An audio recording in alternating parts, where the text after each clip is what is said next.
Hey guys, listen, I'm Shear'Ree from the Shear'Ree Show. Look, thanks for viewing this. Look, I'm just gonna talk straight. I had to do this. I felt ASAP. I didn't have time and didn't want to take the time to edit stuff, do things, so forth, so on. But you know what? Here's the deal. See this dark collar up here? Look at my sleeves. See, they're darker than that. Yeah, it says Trump. It says Trump. I'm proud of that, Trump. But the reason I'm wearing it dark is because today's been a dark day for the country. It really has. And what a disgrace. There are literally, millions of people upset over what had happened with this Hillary thing. And myself, along with many other people, from the get-go of several years ago when Obama walked on the scene, there's just no way we are going for it. But all these people, hey, they drank the Kool-Aid, free this, free that, bang, boom, this, that, he's black, dang, bump, bump, whatever it was that, they pushed their button to go ahead and get him in there. Basically, that's what they did. And like this, if you people, just again, this is live, I understand that, but what my mind's going 90 miles an hour. If you think that the election of the first go-around, and even the second go-around, was an actual election, wow, you're wrong. They were placed. No different than what's going on with this Hillary and everything else. And this is why I say Donald Trump cannot make America great again. Now, again, I'm going to repeat that. Donald Trump cannot make America great again.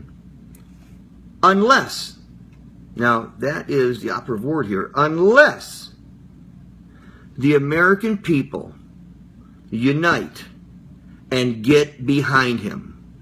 Now, a lot of you people are saying, what do you mean, Shear'Ree? We're behind this guy. We're behind Trump.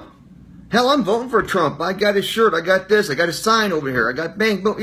Hey, that's not what I'm talking about. That's part of what you got to do. That's a process for the election. But I mean behind him. And again, I'm a Trump fan, but I'm more and a bigger American fan. And this is what I'm hoping that you people will become as well. Because as far as Trump is concerned, I said in my last video, is he perfect? No, he's not perfect. No one is. But is he perfect to be president of this country and change it for the better? Without question. However, as I stated, Donald Trump cannot make America great again unless the American people unite and get behind him. He's not going to do it alone. Now, some of you say, well, what do you mean, Shear'Ree? What more can we do? Well, I'll tell you what more we can do. Especially after today, I'm hoping that pretty much everybody is woke up as far as what corruption means in our White House. What it really, really means. I really do. In fact, you'll see me looking up here because, and again, it's amazing, like when you talk about the Constitution or things and this, that, it's like, wow, look this stuff up. Don't take anybody's word for it. But here's something interesting. During the Nixon days, they wanted to impeach Nixon, but actually he resigned prior to impeachment. And basically that was because of all the negativeness that was surrounding Nixon, from a public standpoint. So yeah, he just stepped down. Now, we need to get rid of Obama. We really need to get rid of Obama. And impeachment is just, forget that. We need to remove him. Now, the majority of the people, and again, excuse me for looking up, but I'm going to read some of the stuff here. But the majority of the people are against Obama, and some of them even in his own cabinet. But, what we need now is really an honest news media that doesn't view Obama through a brick-covered glasses, if you would.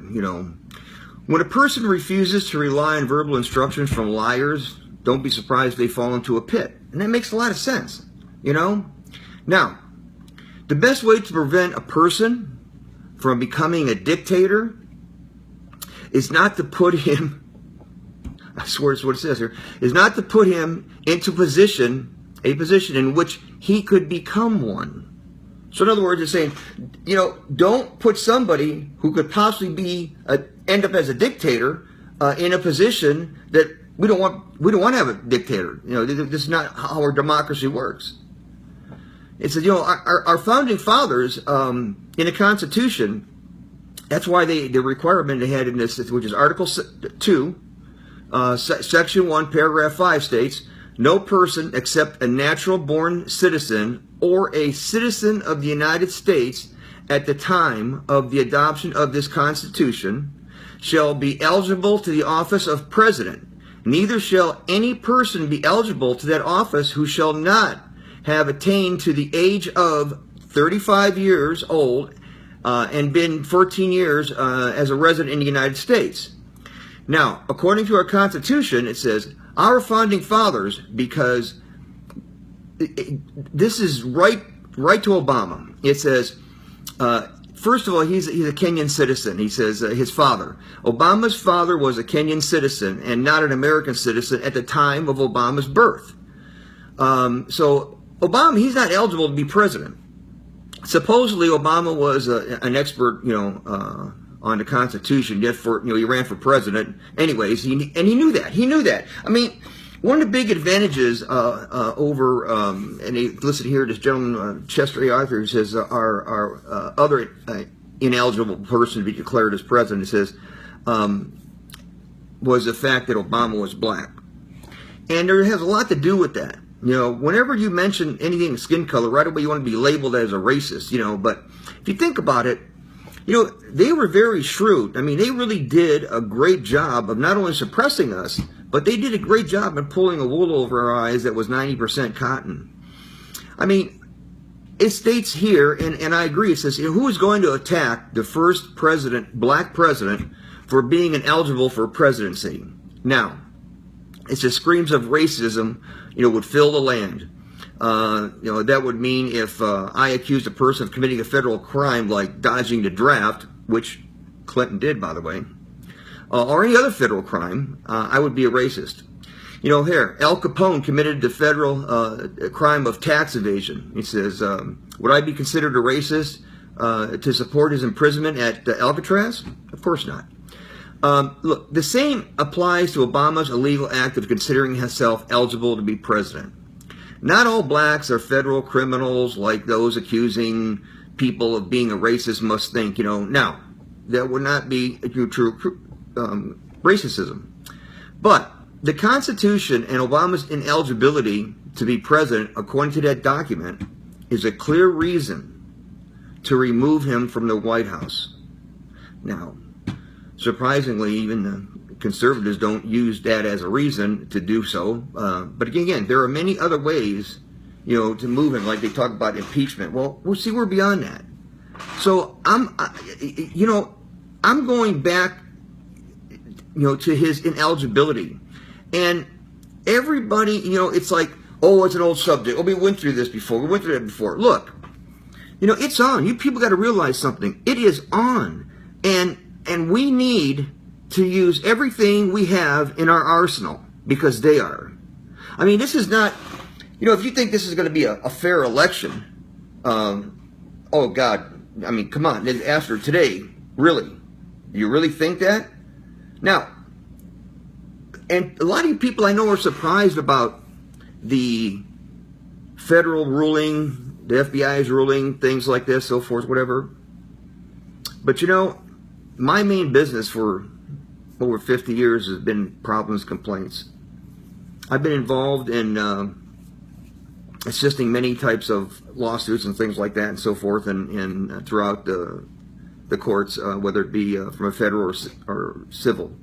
And I can tell you that this kind of stuff, from the lower level of a small claims court, seriously, all to the top, there is nothing but corruption.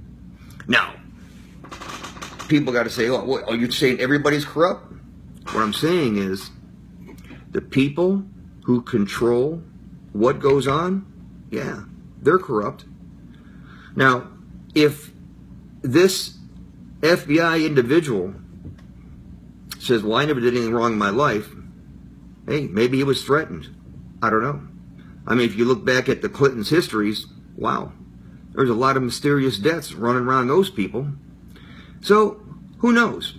But nevertheless, even if he was forced to do so or say so, he's part of it.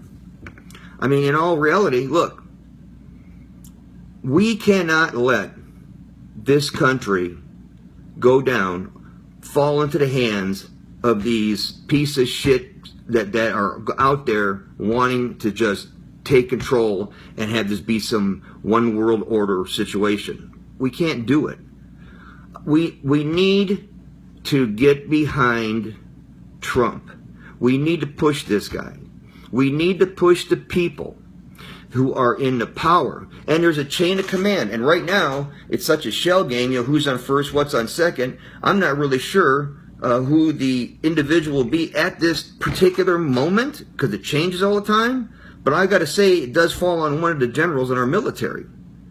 Because if you read the Constitution, it'll show the chain of command as to what and how we can remove people from office. And this is what we need to do. And we need to do it right away. I mean, Hillary, you know, just like, you know, what she did, she may not have been charged for it, but what she did should remove her from her office and not make her eligible for any other office. And that's so stated under federal laws in our country. Now again,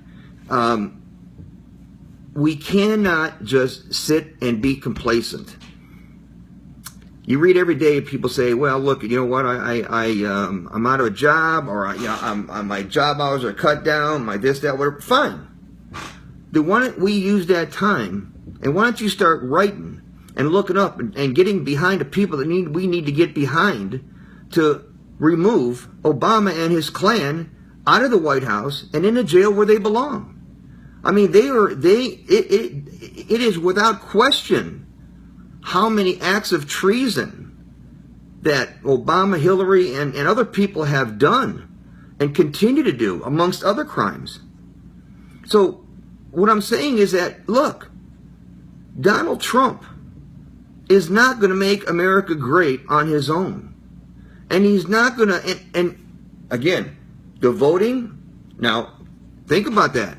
I said this months ago, several months ago, last year. You know, everybody's rah-rahing around Trump, and they can't wait for January of 2017. And you know how many things that could happen prior to that date? Yeah. And look at, here it is, basically going into our 7th month, and look at the damage. Look at the dark, just take this one day today. Look at the darkness that fell upon this country from the corrupt people that run this country. We need to stand up, and we need to, whatever it takes. If it takes going down to your from your city hall to your state, down to federal, Washington D.C., whatever. Let's do what we need to, and let's, again, this is a country where the power is in the people. The people are the government. Please understand that. This is a government of the people, by the people, and for the people. We, the people. You know, don't just sit back and say, well, man, shoot, I guess this is what it is. What can I do? No, we can do a lot if we unite together. And, you know, all you young people who had just so much smoke blowed up your ass about free this, free that, this, boom, bang, da-da-da-da-da, live off the welfare, so forth and so on. No, dude, or dudette. It doesn't work that way. I mean, yeah, you know, it's like this quick segment that I saw. This girl was asking, I think it was one of the news media about how she feels that they should be entitled to free college, books, and all, you know, food and everything else that they need. And the question was, well, who's going to pay for it? I mean, if you ask where does it come from? It was amazing to see her stumble, for minutes upon minutes upon minutes. Point is that, look, guys, nothing is free, okay? And we can't afford to have as many people as we have, let alone the refugees now that are coming in, being just dropped in, and we're just, boom, giving it all out. I mean, at some point, and this is it, this is the point today, it stops. It's got to stop, people. You've got to get behind this country to make sure that we keep this country. I mean, look, it's tax dollars. People are always complaining that our government is spending money foolishly, and they are. Yet, you're still sending in your taxes. Now, I mean, am I saying don't pay your taxes? Well, you know what? I guess I could say that. I mean, if I'm going to give somebody money, and they're just going to waste it away and have no spending on our own country and our own welfare, what's the point? I mean, it's like starting to see all these things now, saying like, wow, geez, I mean, if I was speeding and I got pulled over, I didn't intend to speed or break the law, so would that let me off?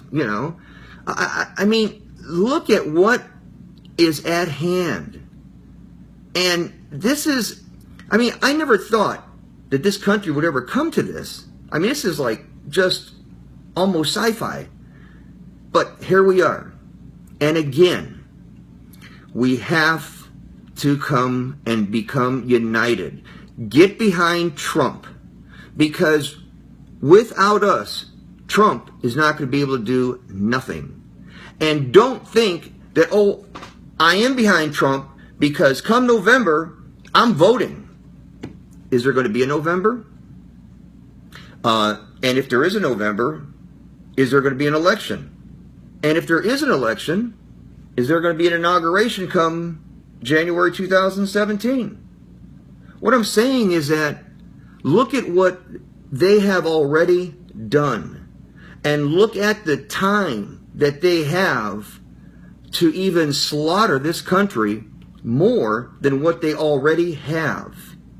So what I'm saying to you is unite together.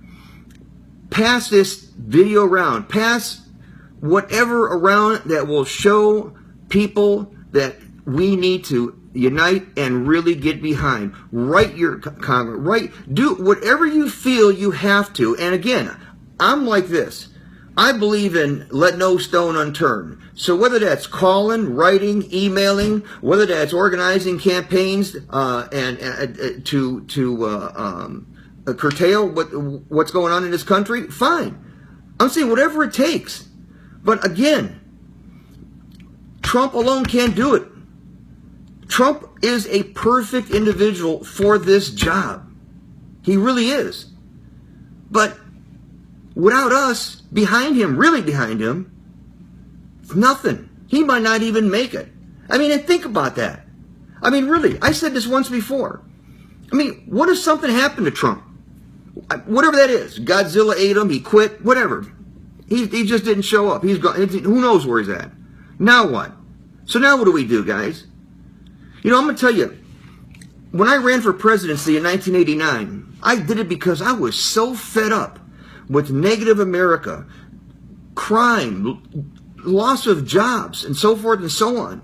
And I still am. Prior to Trump throwing his hat in the ring, I was ready and willing to throw my hat in there, but I was praying heavily on it, saying, whoa, because I know what it takes to try and run for presidency. I mean, in 80, it's a costly thing. But I was like really fed up with what's going on. Again, I mean, it's like it just got worse. And I'm saying, oh my God, I may not be the most known person out there, but I can tell you this: I certainly love our country and the people in it, and I would do whatever I can to make sure that we succeed. And I was so thankful to God that I heard that Donald Trump is running for president. I really was. I was like, whoa, yeah. Now, I'm a very analytical person, so I looked at a lot of different things and so forth, and like all this stuff about Obama's birth certificate, was he really a natural citizen or not, and everything, and all those people who have questioned that and went at him, I mean, they were all silenced within, wow, days, weeks, and you don't really hear about it anymore. Now, we all know that he's not. So why is he still in office? I mean, we know that our government is corrupt. We understand that. I mean, especially today, it was made very clear. So why are we even listening to these people? Why are we doing any? I mean, really? We need to remove these people. And we need to make sure that Trump gets in as our next president. Now, with that said, I will close with this. And I say that God bless America, and I pray that God will protect our country, protect the people in our country, and protect Donald Trump and his family, and that he will allow Trump to become president. In Jesus' name, amen. I thank you people for watching this, and God bless you, and have a great, blessed week. Thank you.